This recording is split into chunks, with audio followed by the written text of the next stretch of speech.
The Midnight Hall short story by JameliaAlicia. The crystal lights above the ceiling of the ball were prepared. Dresses, suits, women, and men were all ready for the night ahead like a duel. No one spoke, unless through footsteps and choreographed moves. The night will fall in the hands of lovers, entwined and destined for something more. This night will be tonight, when everything falls onto them. When the clock chimes at midnight, that's when destiny and fate will collide and make a decision to turn the night around. Aubrey Woodsworth, an ordinary woman from London, UK, made a trip to Vancouver, Canada for the ball. The ball was not like any other ball. The ball was filled with magic and curses, designed to fit people into categories of either fated or unfated. Aubrey didn't know. She was fated. For love, maybe. Aubrey was not the type of woman to overthink. She walked into an old manor house in the south of Vancouver, Canada. The house was described as being cream in color externally, and internally filled with gold and black carvings of sculptures and paintings that reminded her of the Tate Britain, something ancient that tells many people's lives in the paintings. Aubrey raised her dark eyebrows at one of the paintings, and her dark, honey eyes set on one of the men working in the manor.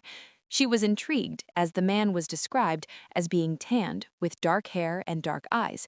He was wearing a suit, and he went by the name Vincent. He was the owner of the manor house. Vincent's eyes landed on Aubrey. As the side of his mouth curled, he was looking at the long cream halter-neck dress she was wearing, which camouflaged well with the interior of the manor. "Who are you?" said Aubrey. "Are you speaking to me?" said Vincent. "Yes, I am Aubrey, and you are?" said Aubrey. "I am Vincent," said Vincent, who was formally looking at Aubrey. He was being professional, and beneath his formality, was Vincent hiding something? Vincent's dark eyes scanned the room, and as Aubrey turned, he was nowhere to be seen. He disappeared like a spell made to be unknown. Aubrey was spellbound by him, so that when she turned, his shadow was nowhere to be seen. The only thing left was the sound of maids walking in the corridors of the manor house. Aubrey was the only woman with intrigue who wandered the manor house with curiosity. It was the day before the ball at the Midnight Hall, and Aubrey was wearing her ruby-red satin dress. She was staring right into the mirror like a forbidden spell, hypnotized by her own aura and beauty. Her light brown hair contrasts with her olive skin and shines with the ocean blue earrings she is wearing. A Midnight Hall tale awaits. The music orchestra vibrated against the floor of the hall. Everyone was waltzing in the center of the hall, like a black and white film that felt old and yet new, divided between different time periods, eventually fading into the modern era of a ball. Aubrey was dressed and ready for the night ahead, but before the night could start, she was faced with a mysterious anonymous letter. Who was this from? Aubrey did not respond, and instead stared at the letter. It said, "To Aubrey, my dearest love, I hope this letter reaches you before the ball, and when it does, this is when I will tell you everything. You know this ball is going to go.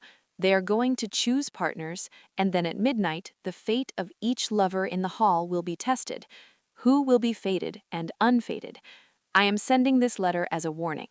This ball is not what you expect. It is set to trap each partner into a cycle of love that soon turns into a curse. No one knows who arranged this ball, and the host remains unknown. We suspect that maids in the manor have something to do with this, but they will not reveal who the host is. I hope this letter finds you." Aubrey stares up at the crystal chandeliers, and her brown eyes are glassy. You would think Aubrey is crying. She's not. It's a look of relief at the truth. She wanted this. She wanted revelation, and there it was in front of her. This ball was a complete mess.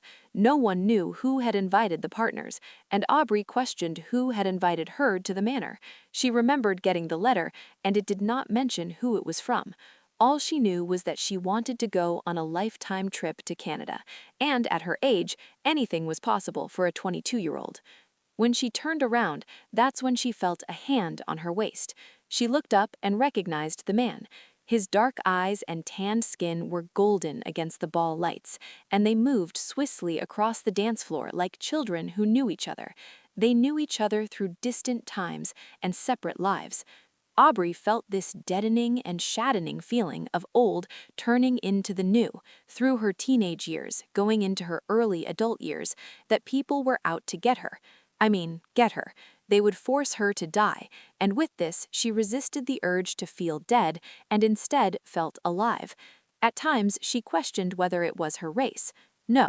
As a white woman, she thought she would stand a chance at being better. She was wrong. She faced the same thing that anyone would face. Call this bullying by people at her university who questioned her intellect and pushed her aside because she was the least desired by men. Aubrey, at the time in university, used this as a strength and challenged this energy of curiosity into her studies of a history degree. Today, out of all days, it mattered. The letter written meant something, and she will not stop until she finds out who wrote the letter. Vincent replied, "Hello again, Aubrey. It's a pleasure." He swiftly turned her around in the waltz, while in the background, partners mirrored each other through each movement that looked like the front of a Christmas card.